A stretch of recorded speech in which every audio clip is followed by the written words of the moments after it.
he'd unmute himself, and I made him co-host, and he'd mute him again. It was a big game we were playing, because he was annoying. I mean, turned out to be a really nice guy, very good questions, smart guy, did well in the class. But he just. Where was he from? Not Fishkill. Okay. I think I'm good, right? Yeah, that's a lot. Okay, so I can go back to. There. There you go. Sure. Okay, I think we're all set to go. You tried doing the other one, or? Yeah, but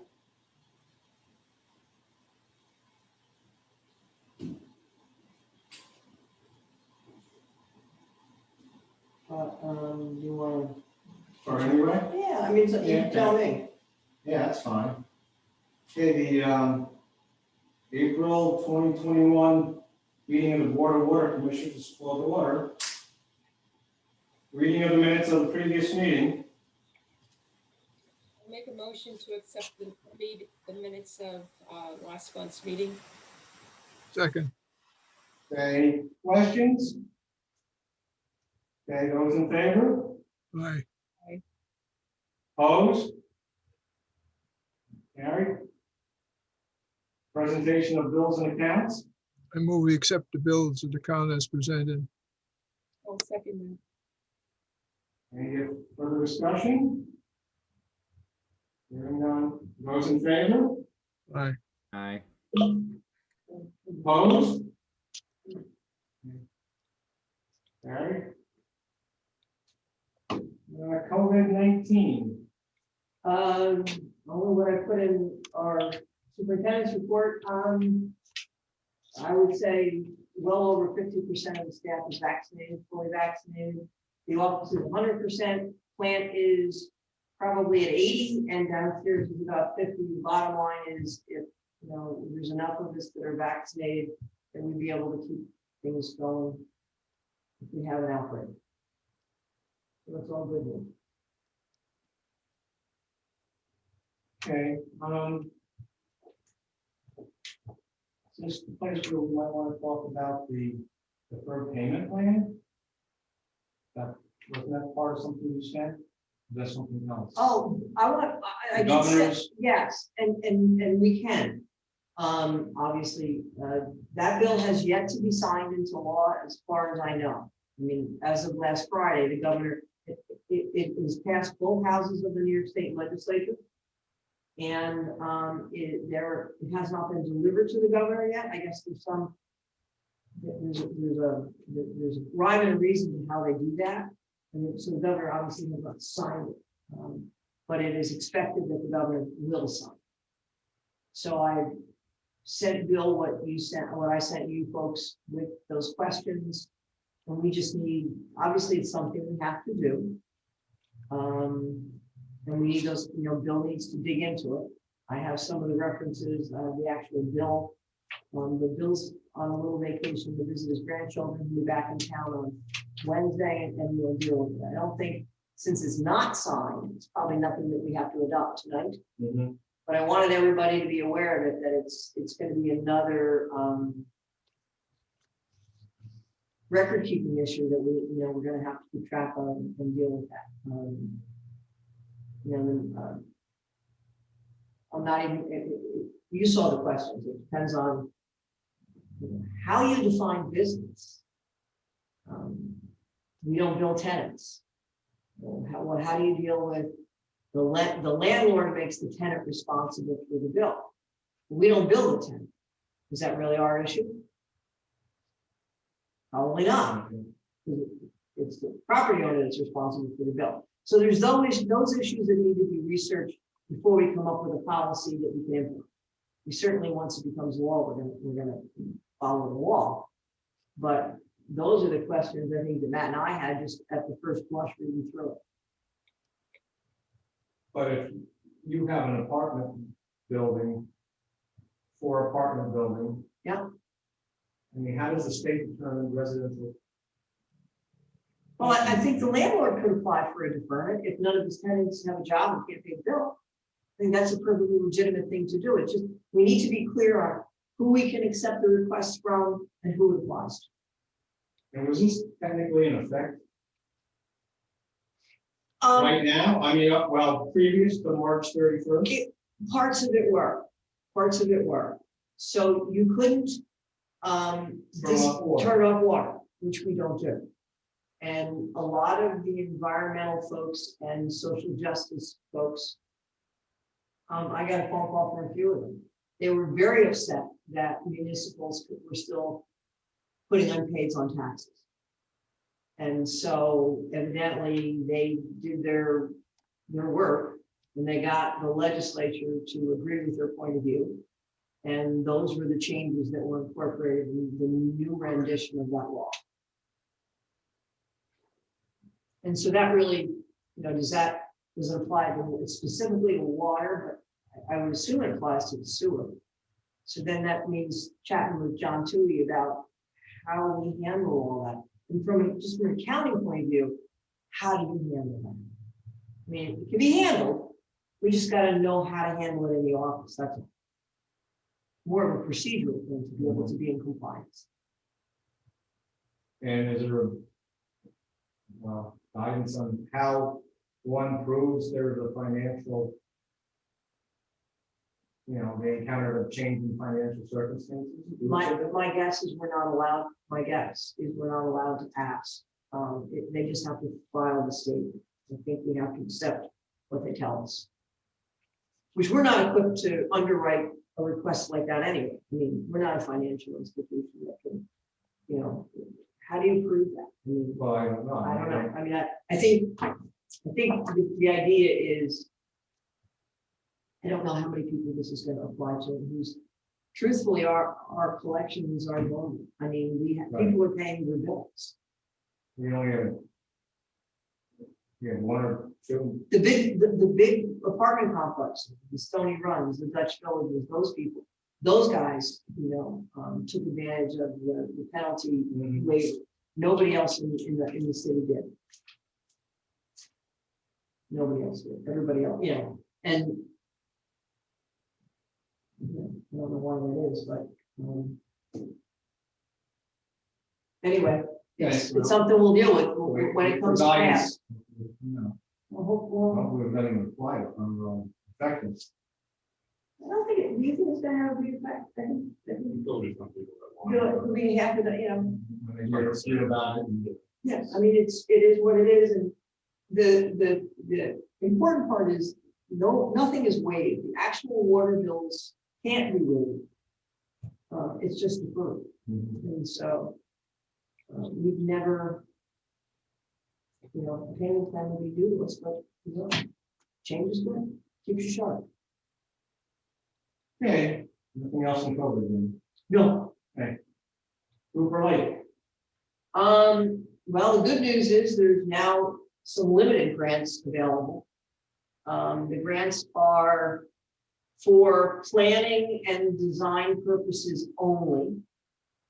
The awards will amount to minimum of $5,000, maximum of $100,000, unless there's money left over, and there's a pot of $650,000 statewide.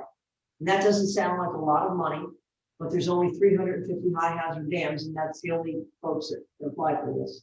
And they've already eliminated those that are hydroelectric, used for hydroelectric power, because they're under a whole separate set of federal regulations. So when you can go back and recoup funds through this grant program back to September 2019. So we have paid in excess of $450,000 for design services since that period. So we should be well qualified and well positioned to apply for this loan, for this grant. Applying for the grant for Cooper will not be a huge lift, because most of the required documents already exist. It's a question of collecting them and submitting them, because we have full DEC permits, and to go through the secret process and do all that, we had to do the smart growth forms and all those other forms. So it should be a pretty easy lift for Matt and I to put that together and get that submitted. The first step was to get on the grants gateway, and that was that we did that last week. And so we're both in there to be able to submit our documents. And the other thing about this grant is you can submit multiple applications for different dams. And we do have Biddy water that we have to make some repairs to. That's also a high hazard dam. So we intend to apply for that one as well. We haven't done any design work there. So that would be a question of working with Schnabel to get some solid numbers. We have estimates for what the design will cost, but they date from 2015. So we have to give them an opportunity to update those. And so we'll be doing both. So that's the good news. And I guess the other good but scary news is bids for Cooper Lake are opening tomorrow at 2 o'clock. So since 2007, on and off, mostly on. We've been dealing with this in 2018. Now it's been a big push, and tomorrow it gets real because we have real numbers. So in a scary kind of way, I'm looking forward to that. If anybody wants to, I mean, certainly Matt and I will be here with the representatives from Schnabel. Will be opening here, but we have a Zoom link because we have we've had some really good response to this. This is a big project, and so we've had national construction firms looking at this, and I think there's between 6 and 8 firms that are probably going to bid this. So we don't receive some already. No, this is the kind of thing that they're going to set out in the car. Walk in And at one. Well, we'll get them from them at 1, but we're not letting it. We're not. This room only handles 26 people, and we had 30 people at the walkthrough. Okay. I mean, So you haven't received one single bid? no, sir, we today? have not. No. Okay. No. I expect FedEx to be here a couple times tomorrow, and some of them are. Walk in. They'll walk in. They want to sit outside, but we have a Zoom link if anybody wants to know. But as soon as we get the numbers, you can email the bid sheet out to everybody. It's a complicated bid process because we're taking, first of all, the qualification. So I'm not sure that every one of these guys, these contractors that's bidding this, is qualified. Because to be qualified, you really have, this can't be your first dam project. And it can't be your first in-water project. And so that's the first thing, you have to be qualified. Then among those qualified bidders, and that's something that Schnabel determines, among those qualified bidders, we're according to the bid documents, we're going to take the 3 low bidders and any other bidder that's within 10% of that low bid. And then that's the base bid. And then we're going to add alternate to their total bid, and that's how we're going to come up with the apparent low bidder. So that's a lot of adding and calculating on the fly. So when we open the bids tomorrow, we're just going to open them up and put the numbers down on our sheet, and then Matt and I and Sam from Schnabel will take and we'll fill the rest out, and then we'll email them all to the bidders within an hour or 2 of opening. So. That's what we're doing there. So the lake is down 7.5 feet. And we should make that 10 feet down by the time they actually start construction. That's moving scary. You haven't cleared out the intake yet? Right? No, but I got the permits to do so. We have the permits. We haven't cleared out the intake because it's too wet. You bring the excavator in, and you really have to have, the water can't be going over all the 1 pound there, because otherwise you'll float the machine. And also all the turbidity that you stir up, you can't confine it, and it goes downstream. So, but we are watching it to see, and we're going to get up there as soon as we can. And we'll probably do it more than once. We're gonna keep it open as best we can because the permit goes from April 1st through the last day of September. So, Transmission main rehab. we're in design for both that and the Lien 2020 project. We have, we kind of defined the scope. We worked through the EFC issues that we had. We're waiting to hear back from those, but CDM Smith is working on the designs for both. That covers Lien too. Yes, it covers both of them. I mean, they're kind of linked because one was the money that was left in with the transmission main project to do the Reservoir One relining pipeline. And for reasons that I've already explained, we didn't have to do that, but we have found some leaks that really are beyond we can actually repair those leaks, we just can't access them. We need to build kind of a road to get through because we're way back in the woods. So there's enough money in that to cover that piece. And then the 2020 is really a continuation of some of the SCADA and the distribution system valves. So we had the scope and we're working on the design now. And the leak study or leak Detection, detection. he's coming back in 2 weeks to do some more. But we've completed the repair of all the leaks that were identified. There weren't any huge leaks, but the numbers have gone down because I suspect it's multiple smaller leaks. I mean, it would be nice if it was one huge leak, but that would find us. Or the sewer plant would call us and say, hey, there's all this water coming from. Or, Josh over in DPW would pull a manhole and, call us. That's where the big ones are. Or the road, we have an issue. So. They haven't done anything more than the initial. No, because now the season is here and we're booked up. So, but no, he's coming back the second week in May for a couple of days. And then he's coming back the following week for a couple of days, which is actually better to break it up like that. So we booked 5 more days. The gentleman, New York Leak Detection is actually a company out of Syracuse, but they're all over the state and they have their techs all over the state. The tech that actually has been with us most often is from Kingston and he lives in Saugerties. So he's very easy to deal with because you hand him the map and you don't need to tell him where anything is because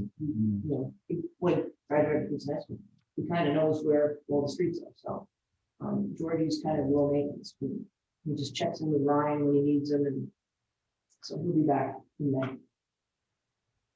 Okay. Quarry Street. Bill reached out to we finally got a name from the school, not finally, but we got a name from the school district attorney. And Bill has drafted a very simple, straightforward proposed agreement and sent it off to her, and he's waiting to hear back. I'm going to reach out to Alan Olson, and it may just be that they have monthly meetings and things have to get done at those meetings. So I'm going to reach out to Alan and see what the status is. Okay. To go back to Cooper Lake one, I'm sorry.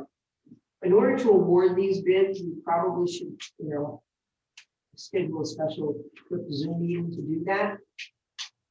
If you want to get them, moving in construction.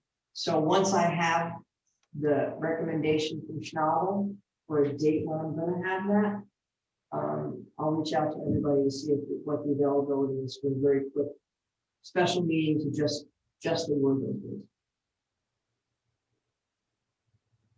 Sorry about that.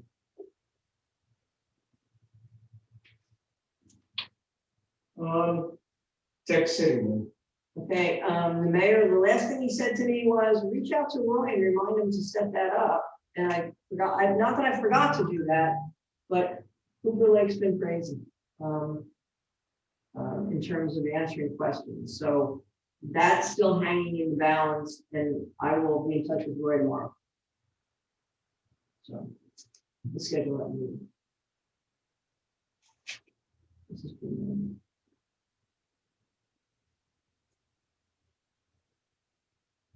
Mr. Noble is out of town, and if Matt, if you can send him the link, he'll log in from where he is.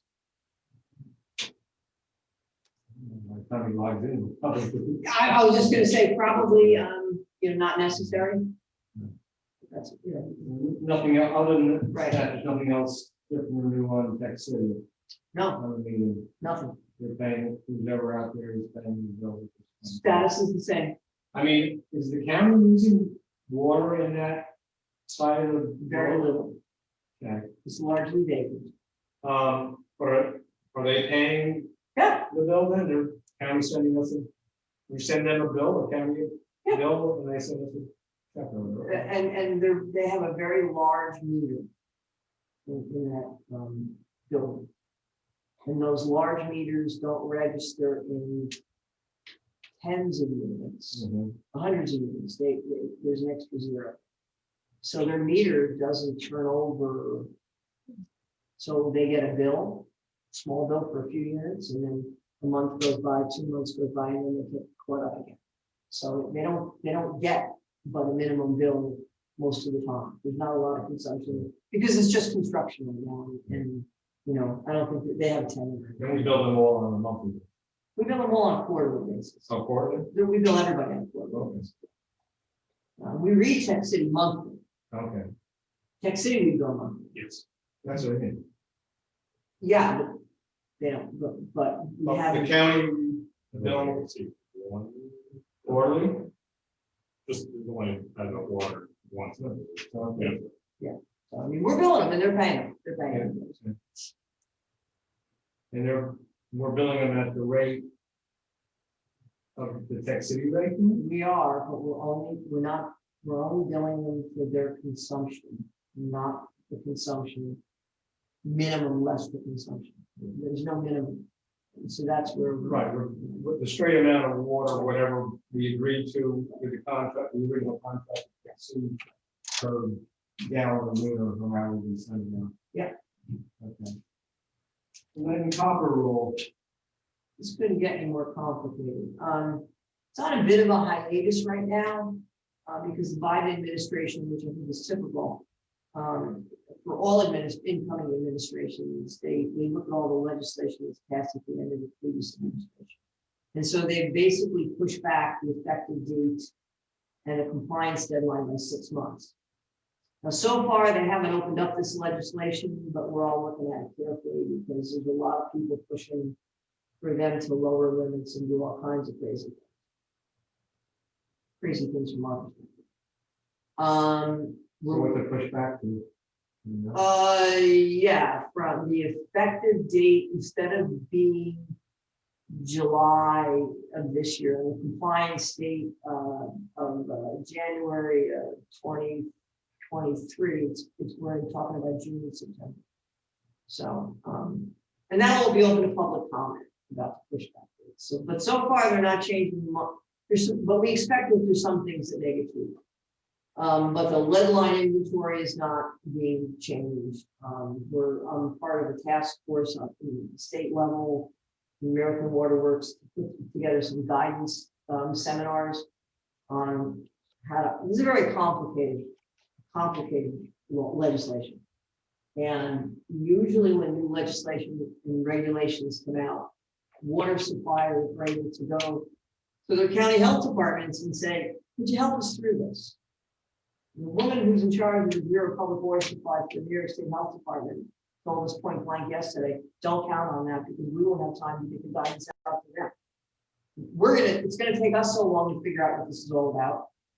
So we're putting together our own guidance. We're gonna work with them to make sure we're not contradictory, but you know. Right. Don't be too far ahead of the curve. No, and that's why we kind of slowed things down. It's kind of like, we're waiting for guidance. We'll comply when you give us guidance. The problem is that the lead line inventory is so onerous that if you don't start now, you're never going to get what you need to have by the compliance deadline. So it's really a problem. Anybody who's undertaken these lead line replacement programs, they're over 15 years, it's costing the city our size, it would cost about $1.5 to $1.8 million just to invest in that annually. So that's a $1.8 million bond payment for every year for 15 years to take care of all the lead services we think we have. So it's probably the most costly and complicated regulation that I've seen in my 40 years. And people are saying it's probably, since safe drinking water came out in the 70s, it's probably the most, comprehensive thing we do. We've begun work on the inventory. It's going to be slow, but I'm just saying a little prayer that the Biden administration comes through with an infrastructure bill, take some of it, provide some kind of assistance or help. So we're hopeful, but we still got to do the groundwork to be able to leverage that when it becomes available. It's pretty complicated. Okay, online payments, Take it away, Matt. So that is the new online portal that we're working on. I actually got an email just. We'll have hopefully it's going to be installed July 1st and 2nd. The rough estimate for that. And we chose a vendor, which is what that bank account is on there. And the vendor that Kyle and I talked to was better than Tyler. You need a Chase account for it to work. So if we go that way, then we get a motion to get the new account. I don't have the papers yet, but the papers don't sign them. And you want to know what the customers are going to have. We're looking at per transaction with a credit card, it's going to be $3.95. And if they want to use an e-check or ACH transaction, it's only going to be 50 cents. So just to back up and kind of clarify, Tyler is the company that owns the city's billing, our billing and software program for our bills, our water bills. But it's also the accounting program and platform that the city uses. what's it called? Munis, M-U-N-I-S. And Tyler Technologies owns it. And so initially, when Matt started to look at all this, and certainly he's working with Kyle because, it's the IT piece, they thought that Tyler had a program that would be able to be like the clearinghouse for these transactions. And that turned out to be really pretty costly and not. They're pretty new in the gateway credit card processing, so I think that had a lot to do with it. So I reached out, actually called the White Flame Water Department, I spoke to the business manager over there, and he gave me contacts with Chase, and that's how we found it. The payment is so we're going to do one. Okay, so do you need us to set up this approval for this account now, or is that something? Yeah, we can do it now, so we can get it up and running, because we'll need numbers to give to Tyler to set everything up.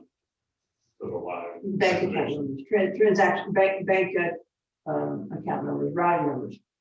So Okay, so what's the type? So What this- motion do we need? this this would be a regular checking account? Yeah. And so what happens is the money from the credit cards and checks go into there, and then Matt would be able to transfer them into our M&T account to actually go back into our operating funds. It's just a kind of a hold that the transactions as they're being completed and as we're clearing are in this Chase account. It's not really, we're not going to do banking business. We've been doing it with M&T and they've been doing really well with us. And the nice part about doing it with M&T is the city also uses M&T, separate accounts, but we walk our deposit over next door and the armored car picks it all up. And so we don't have to do our own, we used to have to take our own stuff to the bank. And these days, that's a little dicey. It's not something I want anybody to do. Okay, so you're looking for a motion to Open a check, the Chase checking or the account. business manager could open up a Chase account for the purpose of online. Yes. The online account payments. Okay, Motion. I'll make that motion. It's to open a checking account with, you said Chase? Yes. Okay. The Chase Bank. Okay. Anything else added to the motion besides that? for online payments. For the online payments of our new customer portal. Okay. Could I just clarify one thing? I know that generally with credit card processing fees, those exist and usually are passed on to the customers. But for the ACH and kind of electronic check deposits, I mean, generally I think in the past, like for our customers that sign up with us for the direct, payment, those have been free. So did I hear that for folks that are doing ACH on this new portal, there'll actually be a new charge? With the proposal that we had, it'd be 50 cents per e-check. They also have the option to come directly to us and do the ACH, and that's free with our M&T that we use here. We would set it up for them. But to go on and make a payment, if you want to make a payment right now with an e-check through the portal, that's what that would apply to. Yeah, we have customers that sign up for ACH payments. And if they get, or buys, instead of a water bill, and it just comes out automatic, that's free. But to do it through this portal, there's a charge of 50 cents. And I think Kyle wanted to charge, $1.50. yeah, so that's, Kyle and Matt have been shopping for this.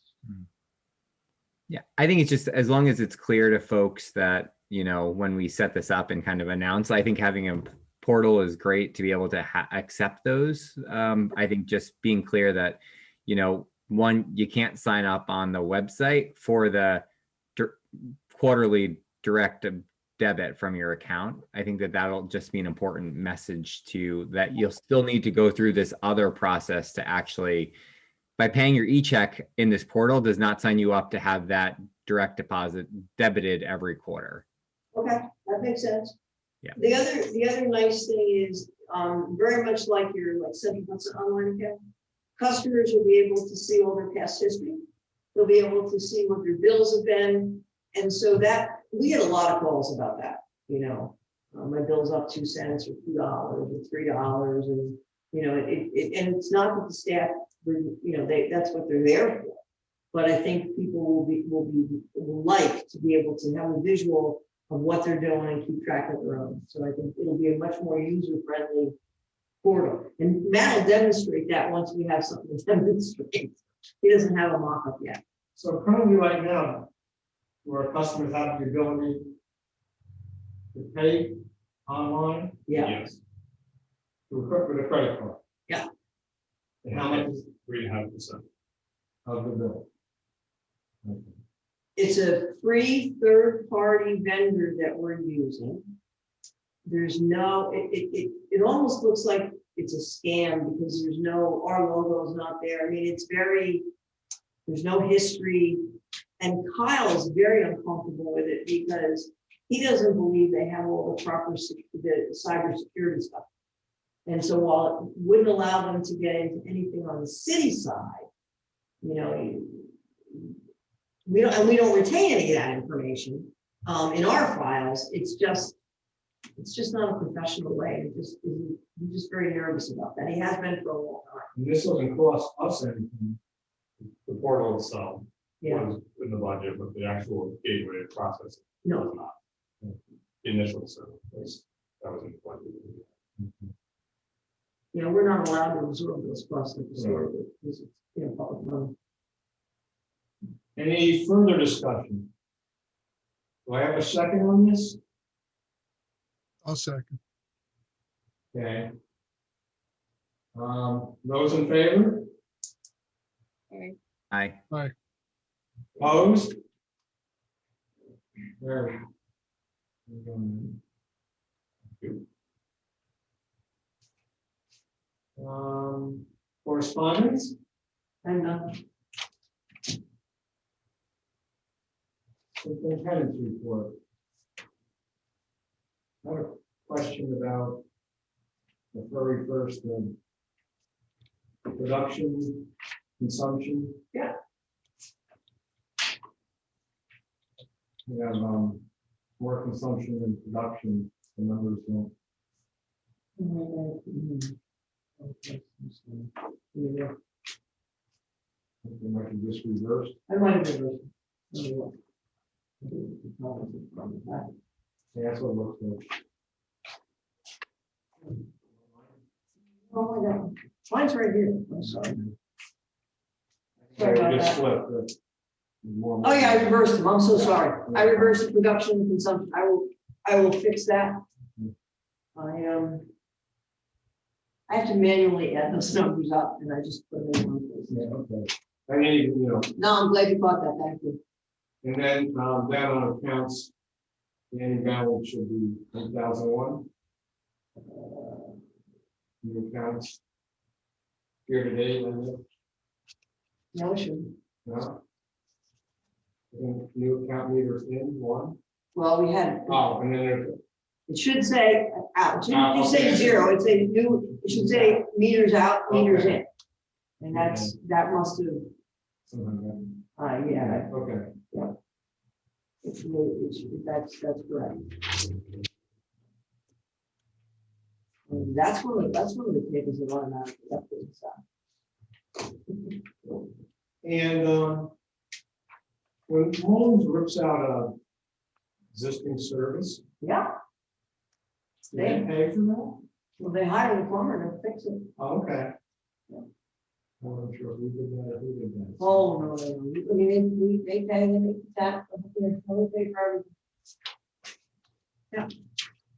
And, you know, they don't. This crew, they were working up in Midtown in Cedar Street. They weren't even working when Mullins is working, I think they're just doing some people who wanted gas services and stuff. They can buy it. Okay. Yeah.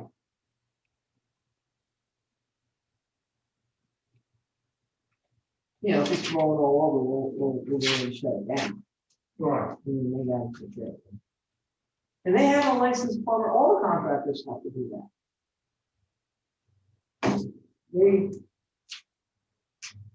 Any other It happens. questions, comments? Otherwise, I'll accept the motion to approve. Make the motion to approve the superintendent's report with the necessary corrections. And I'll second that. Any those in favor? All right, Aye. Opposed? Executive session? And Okay. no, Okay. everything's quiet until tomorrow. And motion to adjourn, I guess. I'll make a motion to adjourn. second. Okay. I'm gonna tell Bill Clinton the reason this meeting was very short. How's We the had water, no, we had no orderly explanations. Yeah. how's the water department stand on these people coming in from another state with their proposed electrical hydroelectric plant? I think we're against that stuff, aren't we? Well, I mean, I don't know. I think Mary and I talked briefly about this. I mean, I don't know. I think if they were proposing it for our watershed, I think we would certainly be against it. I mean, technically they are, but I don't know if we would have any standing to object to it legally. I don't know. I mean, certainly I don't think it's a good idea. No. You know, I think, I think we should all just be cautious now that they've deserted their plans for around the Shokin. They specifically said that they were going to be looking for new locations in and around the area. So we should definitely keep our ears to the ground on that one. yeah, no, I think it's, Just to see Cooper Lake as an option for something. oh my God. But I think we have some allies up there to stop that. But I agree. It's, you know, there's a lot, they're looking for elevation and, you know, that Catskills are where you can find it. Where would they build where would they be generating the power from? From the pipe? Mayor, you probably better versed on this than I, but aren't they gonna divert it out of the stream into a reservoir and let it flow down and create their own power elevation? Yeah, I think that they were actually gonna pump it back up, but yeah, and then have it flow down. Right, because the pump, it was gonna use consume half the electricity If they could generate? it could generate, which is a pretty inefficient process. Yeah. I mean, on a green project like that, in theory. Yeah, because I mean, way back when we talked about turbines in our distant transmission line or something. That's still a possibility. I'd rather have a private company come and propose that to us, Mhm. you know, as a public-private partnership than to build a brand new, you know, reservoir pump system. You know, our water lines would produce much more electricity at a much cheaper cost, you know, but And that was looked at back in the 80s. That was Jim, when Jim was with Manganero, that was definitely done then. And then the economics weren't right because you had to use the power, you couldn't sell it back to the grid. Now the laws are changed and it may be something, you know, to look at in the future again. The issue is the best place to put it is between Cooper Lake and Reservoir 2 in the pipes. Yes. And that's where you have the big elevation drop. But that's where the pipe, every joint would need to be restrained. But there's techniques out now that you can maybe structurally reline that pipe. So it certainly, I don't think it's fallen off the table. I just think we need to, you know, at some point, we get all this Cooper Lake stuff behind us, look at that. So the wood stuff. I mean, you can sell it back to the grid. Yeah. And I think like with the solar projects, I'm sure you could earmark it and use it for a lot of things. You know, but yeah, I think that project is a bad idea, but. Okay, thank you, folks. yeah, thank you, everybody. Bye. Everybody. Thanks, Have a everybody. good one. Bye, everybody. Thanks. Aye. Has to be morning. I know we had one of our first Zooms